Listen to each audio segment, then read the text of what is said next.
My girlfriend had an affair with my high school best friend. I returned the favor with her sister and destroyed their relationship. Now, she's begging me to forgive her. I feel so betrayed right now by two of the people I'd least expected to hurt me this way.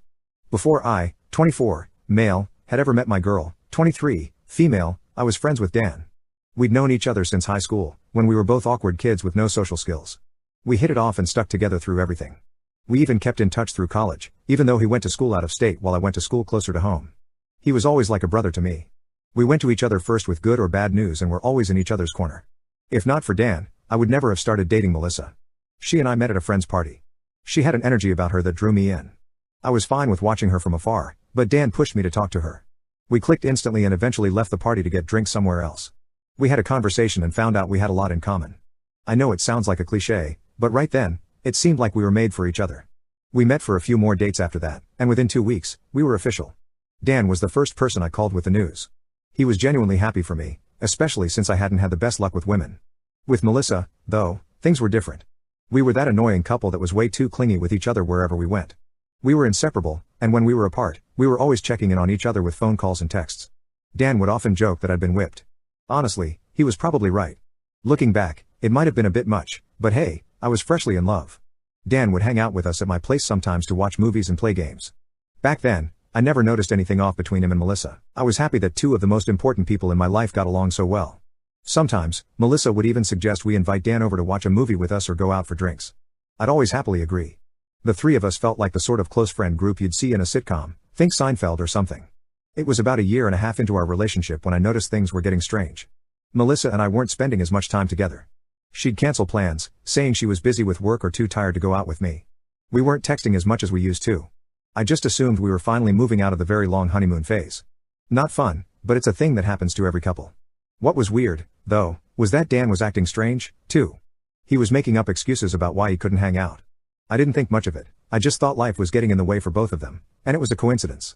I started to get suspicious when Melissa and I were making plans to watch a movie that Dan had been really hyped to see. I suggested to Melissa that we should all watch it together, but she didn't seem thrilled.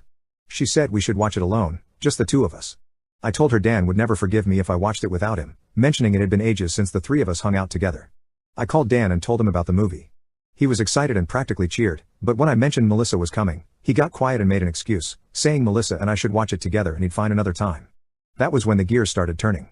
I'd been noticing their weird behavior, and seeing them both act strange at the same time made me reconsider. If I didn't know any better, I'd say the two of them were actively avoiding each other. Unfortunately, I felt there were very few reasons why that might have been.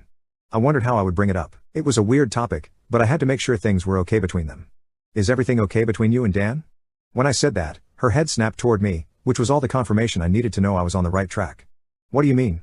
Everything's fine between us. I told her I realized it had been a while since the three of us hung out together. Either she was busy, or he was busy, or both. Now she looked uncomfortable. I knew I was getting closer to the truth. She said we were all adults with busy schedules and couldn't hang out as much as we used to. She got defensive and told me I was thinking like a child and needed to grow up and focus on more important things than hanging around with friends all the time. The sudden change felt off to me, and I didn't know where all this was coming from. I decided to let it go, but the mood was already ruined, and she left shortly after. Melissa was right that adults drift apart due to work and responsibilities, but that wasn't what was happening here. Melissa and Dan used to be great friends, but now it seemed like they were doing their best not to run into each other, and Melissa had been extremely defensive. It wasn't like her. There was something unusual going on.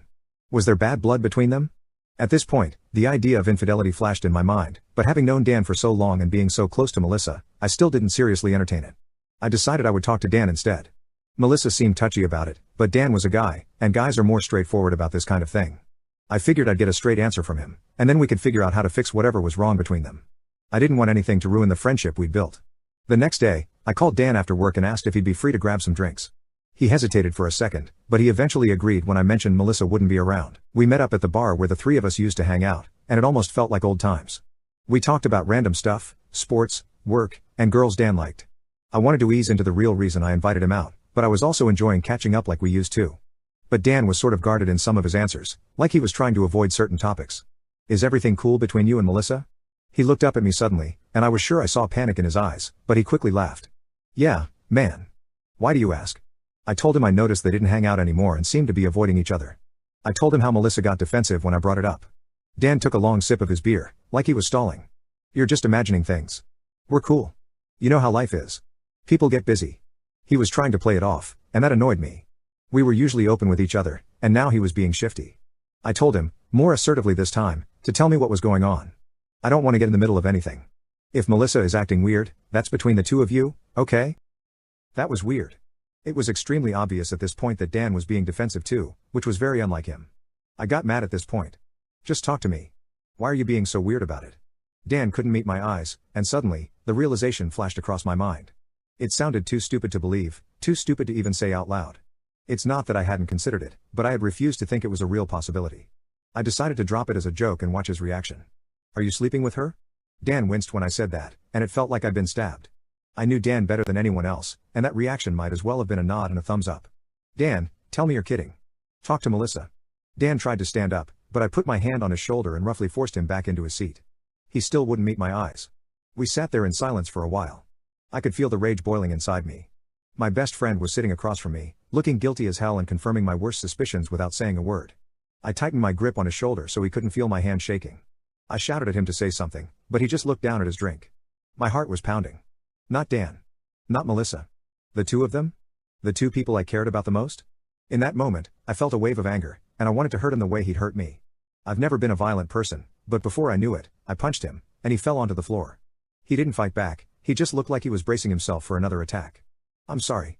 It just happened, he mumbled, and that made me even angrier. You don't just happen to sleep with your best friend's girl. How long? He got up from the floor and finally faced me, speaking quietly. He admitted that it had been going on for a couple of months. They'd gotten drunk one night, and it happened out of nowhere. Then it kept happening. Months. All this time, they'd been sneaking around behind my back, while I was trying to keep everyone together. All the signs had been there, and I'd ignored them. Maybe Melissa was right, I was thinking like a kid. I believed that just because these people were close to me, they couldn't hurt me. That was obviously a stupidly wishful thought. Now Dan wouldn't shut up. He was telling me they knew it was wrong, they knew they were hurting me, so they tried to put some distance between themselves. Maybe he thought it would make things better, but it just pissed me off. My relationship was falling apart, while these two found it impossible to keep their hands off each other. Writing about it now is pissing me off again. Do you know how ridiculous it is to say, it just happened? I turned around to storm outside, and Dan put his hand on my shoulder. It took everything I had not to punch him again, so I just shook him off and left. Outside, I walked without thinking. I wasn't in my right mind, and the cool night air helped clear my head a bit. Eventually, I decided I needed to confirm everything with Melissa. I didn't know what I'd say or do when I saw her, but I knew I had to face her. I didn't bother calling to check if she was home. I didn't call an Uber, either, I just walked. When I got home, I texted Melissa to come over and told her it was urgent. It took her about 30 minutes to arrive, but my anger hadn't cooled a bit. When I opened the door, she tried to kiss me, but I shrugged it off, pulled her inside, and slammed the door behind us. What's the matter with you? She asked, looking annoyed. I know about you and Dan. She crossed her arms and stared defiantly. Know what about me and Dan? What are you talking about? She was still playing dumb, and that pissed me off even more. I let her know that he'd told me everything. Her arms dropped, and she looked down, guilt all over her face. That was all the confirmation I needed. Then she started apologizing. Babe, I'm so sorry. It was never supposed to happen. It was a stupid mistake that just kept happening. There it was again. It just kept happening. How could it just keep happening? They were having an affair, plain and simple. Why did they keep trying to minimize it? When was the last time? I demanded. She looked unsure of what to say, probably trying to figure out what lie would be the most acceptable or what Dan might have told me.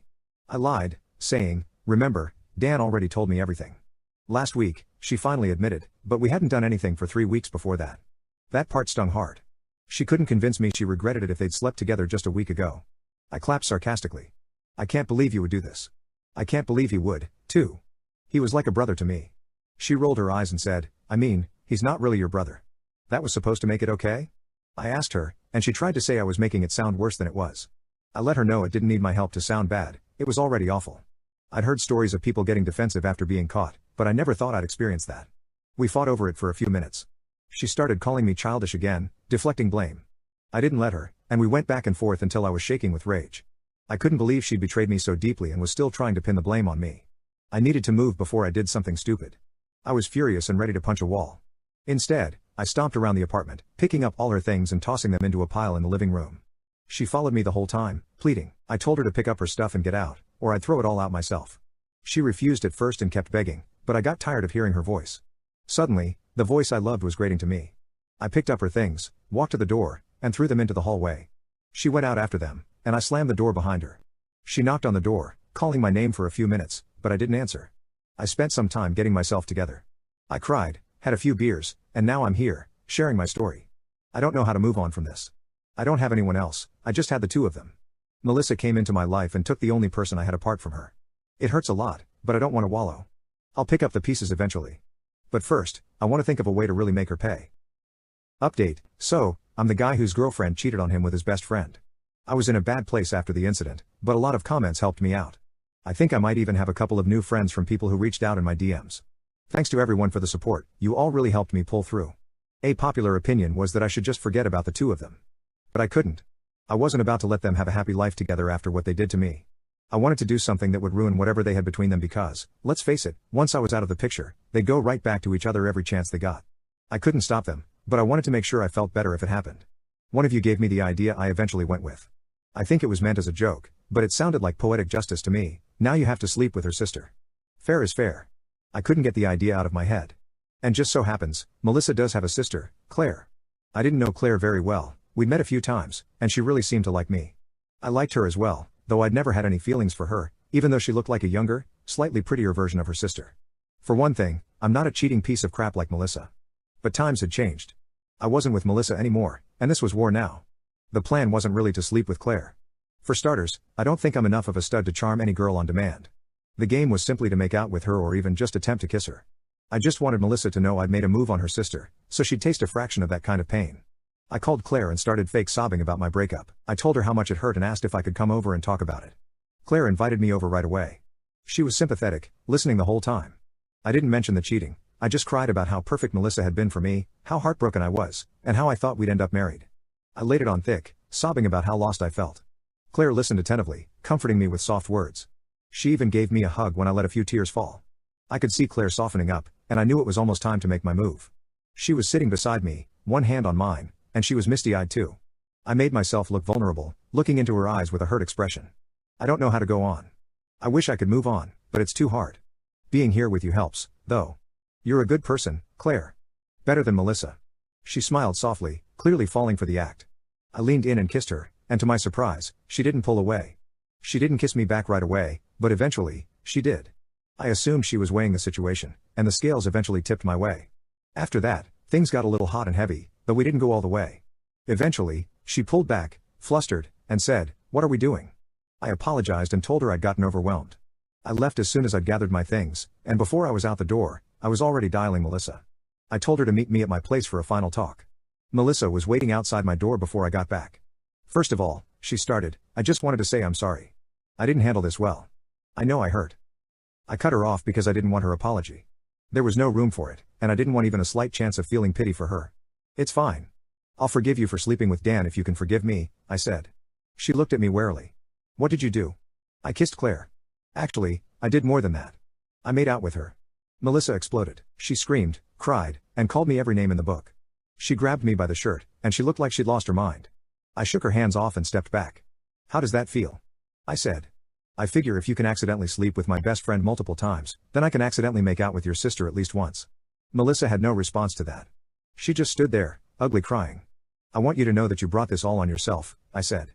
"You didn't appreciate what you did to me, how badly you hurt me. So I had to let you know what it felt like." I felt great. I'd gotten under her skin. I'd shown her what she'd done to me. Maybe it was petty, but it felt incredibly satisfying. I didn't need to be the bigger man, I just wanted to win, and I had.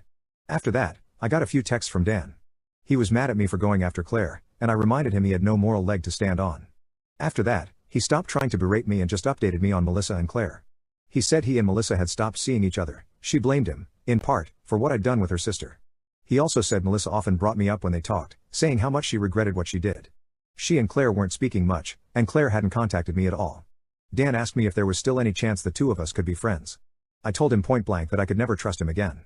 I let him know outright that the only reason I was still talking to him was because I enjoyed hearing how much Melissa was hurting. He only replied with a wow. Okay. I haven't heard from him since, and honestly, I'm glad to be rid of both of them. I've already started to move on, and I'll forget them one day, but I made sure they won't forget me. That's what I find soothing.